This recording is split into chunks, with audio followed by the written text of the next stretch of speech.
Mr. Speaker, I rise in this honorable house on this historic day.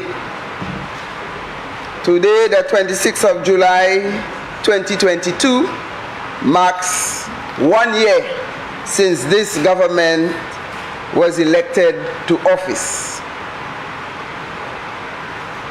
Permit me, Mr. Speaker, give me leave, let me thank the persons and the residents and voters in Babono who placed their confidence in me. And I know that right now we have 18 development committees throughout Babono. And we start from Debara, down to Gara, Bogis, Monsitor, Lage, Plateau, Paybush, Lakwa, Babono Central, Tishime, Foaso, Tekshime, Talvan, Kakojiwa, Kabish, Balata, Timon, and Union Terrace. Mr. Speaker, when all had given up hope, on the 26th of July, I'm telling you, Mr. Speaker, that the Foaso Fortress came out in rescue of your humble servant. And my opponent was declared victor after the Foaso garrison, before the Foaso garrison had struck the final blow of 579 votes was still outstanding. And I promise the people in Babono that I will represent them, and I will continue to do that. Mable we messier tout ja Babono qui sorti d'or ek ba moi support ek bay gouvernement le ba support pour nous former gouvernement sala. And I want to thank the Honorable Prime Minister for having reposed confidence in me to work in his cabinet. I want to thank the members of the St. Lucia Labour Party, and I want to thank my family for giving me support. At this point, Mr. Speaker, after 1 year, I want to thank the members of staff in the Ministry of the Public Service, Home Affairs, Labour and Gender Affairs. Mr. Speaker, my driver always asks me, Madam Minister, you do not like sunset.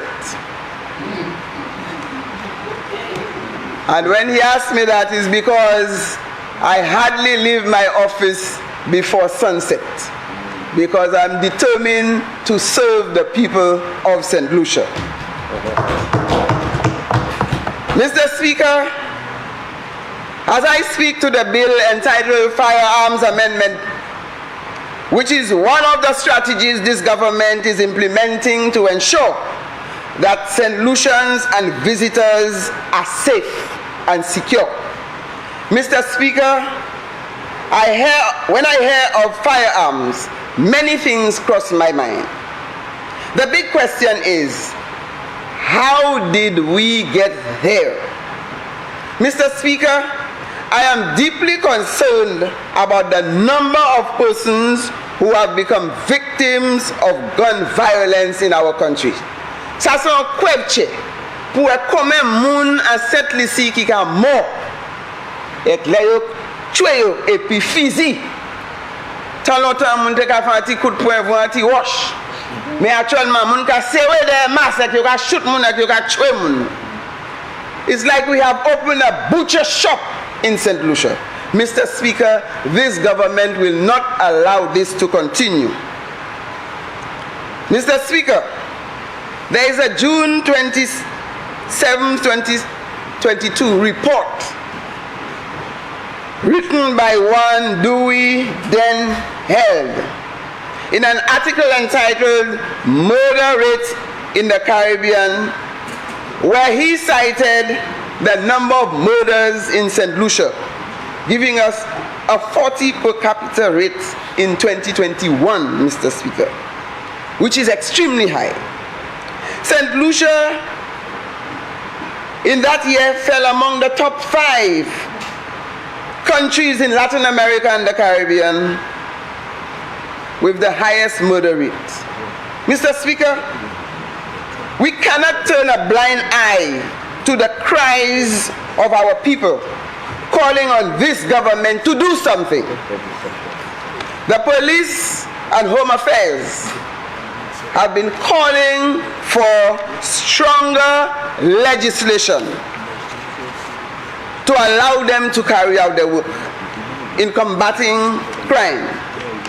Combating crime is a very complex issue, and this government will do whatever is within its power to control crime, to reduce crime, and to make St. Lucia a safe environment for all of us to live in. Mr. Speaker, we need to help our people in St. Lucia to manage and resolve conflicts among themselves. We cannot allow our people to be murdered or to murder each other on a regular basis like this.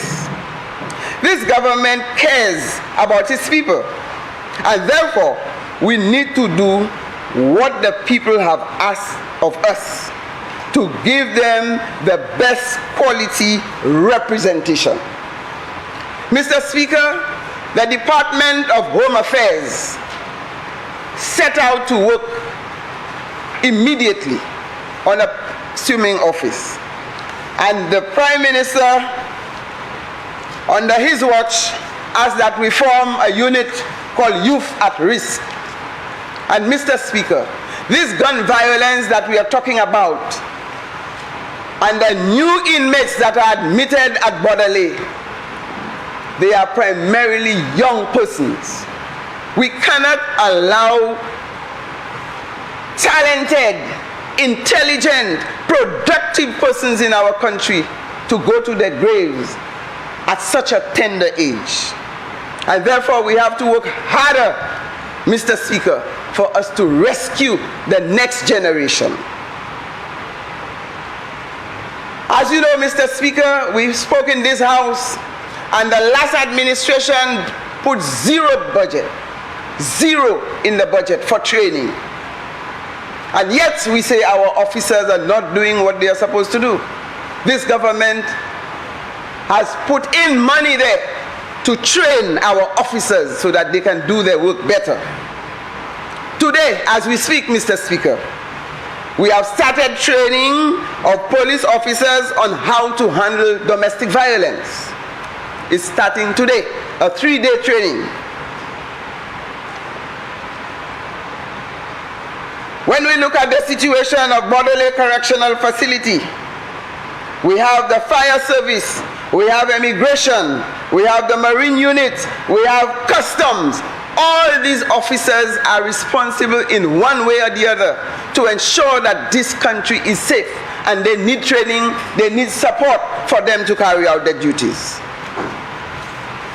Mr. Speaker, we need to ensure that the persons who are working to keep us safe have a good working environment for them to work. And therefore, in looking at the conditions of service for our officers, police, recently we saw promotion of police officers.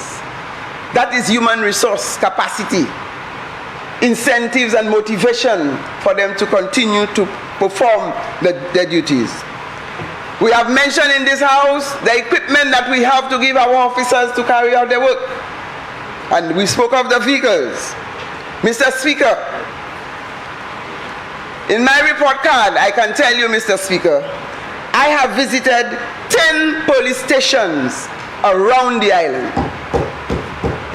And I can tell you, Mr. Speaker, I'm fully aware of the conditions in which our officers work.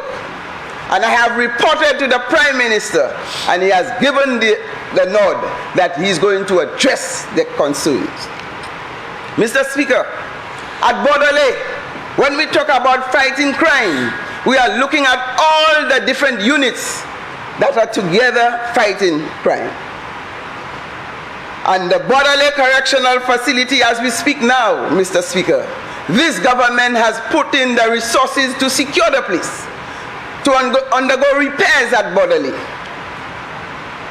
And we have just completed a comprehensive review of the Borderley Correctional Facility. And the Prime Minister has been waiting patiently for this report. And this will set the way forward on how we address the situation at Borderley. Mr. Speaker, this government has put in allocation. And we are talking about gun violence. We are talking about imprisonment. We are talking about fine. But there is another cost to this government. When we send them to prison, we still have to feed them. We still have to maintain them. We still have to get money. The same money that was squandered in the last 5 years. We cannot continue on the same path. The monies were thrown behind birds while some were flying in the air, like the Amazona versicolor. Mr. Speaker, now we have to make water come out of rocks for us to serve the people in St. Lucia, Mr. Speaker. But this government is committed to serving the people, and we will do it.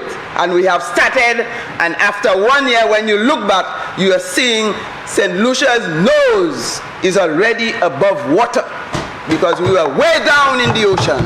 We are coming up, Mr. Speaker. We look at the fire service. This is another security area. This government, upon assuming office, recruited 49 new fire officers. These are persons that you have to get a new budget to pay their salary. Mr. Speaker, so far, I have visited 8 fire stations around the island. When we talk about security, we're talking about protection of the people. We saw how the fire officers came out during COVID and saved lives. We are trying to save lives while persons want to get illegal firearms to destroy others. Mr. Speaker, immigration is another area we have to secure our people. I visited the immigration department. Right now we have challenges in terms of the facility, and we have to find a way to improve it or to relocate them. You heard the launching of the border control.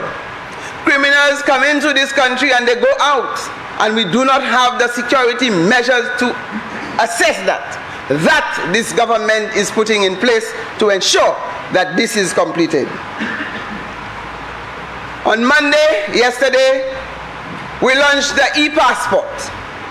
The e-passport is another area where we secure our borders to keep our country safe.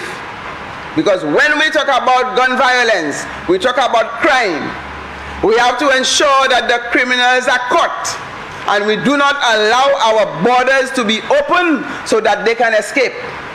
We cannot allow criminals to come in, commit their crime, and then leave. So all these areas have to be under control, Mr. Speaker.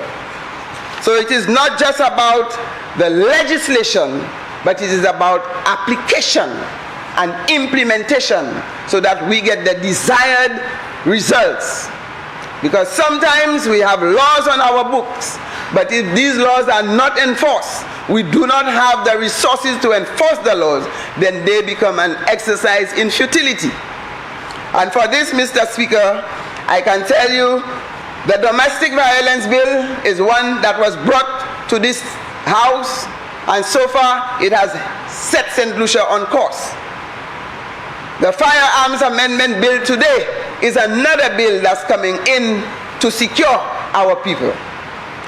Mr. Speaker, we cannot allow our beautiful island to become a war zone. The Calypsonian Ready said, those who want to fight war should go, Mr. Minister of Creative Industries, where do we send them? Ukraine. Off to Ukraine. Or those who look like Putin. So we do not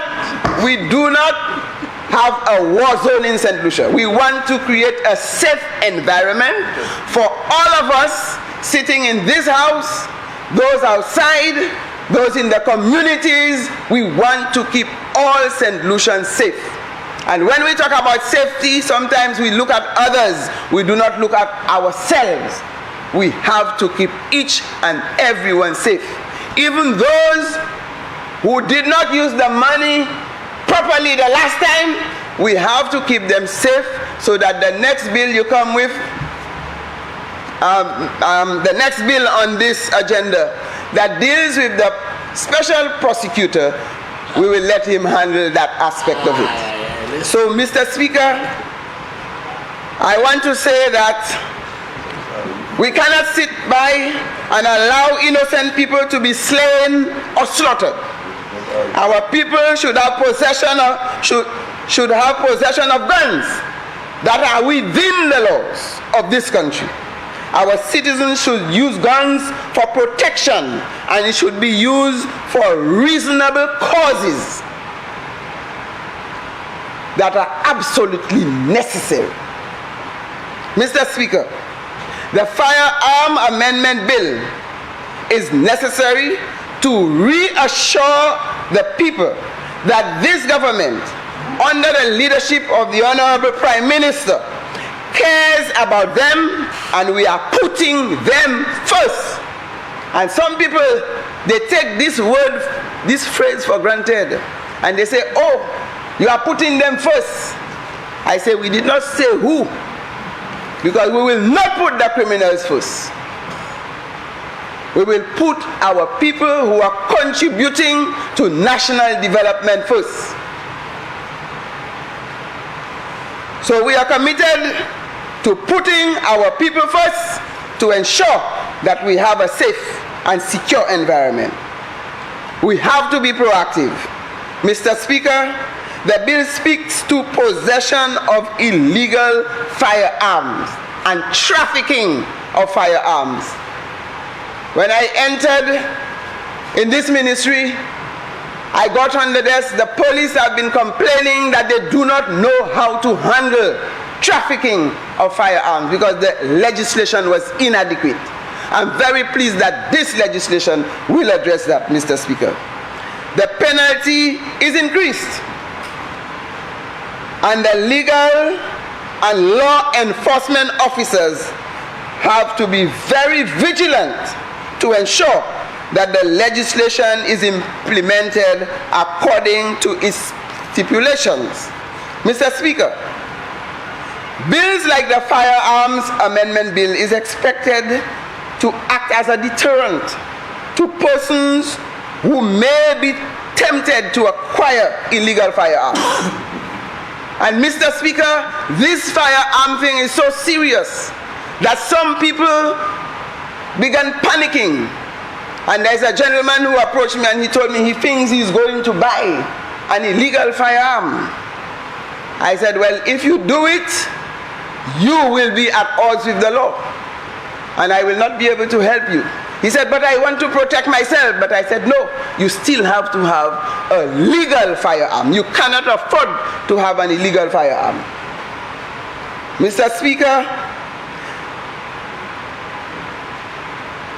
there are many persons who are engaged in using illegal firearms, and among them are our young persons. Mr. Speaker, COVID-19 did not help our cause. Our young people were left idle for a long time, and the hardcore criminals decided that they are going to recruit them, pay them a little money, and let them use the firearms. We have to pull these children back. Some of them drop out of school. We have to find these children. And I hold a lot of the parents responsible because these children sleep in a home. They have parents and they must take charge of the children. Mr. Speaker, we have a common understanding that a gun is a dangerous weapon. and has the potential to destroy someone's life. For this reason, Mr. Speaker, we should ensure that we tighten measures to restrict any forms of illegal firearm in this country of ours, our beautiful Helen of the West. Mr. Speaker, this bill is designed to manage and improve the process through which persons would be able to obtain firearms legally and to help them to act responsibly. And this is why there is a board, so you have greater transparency in the process. It is not a one-woman or one-man show.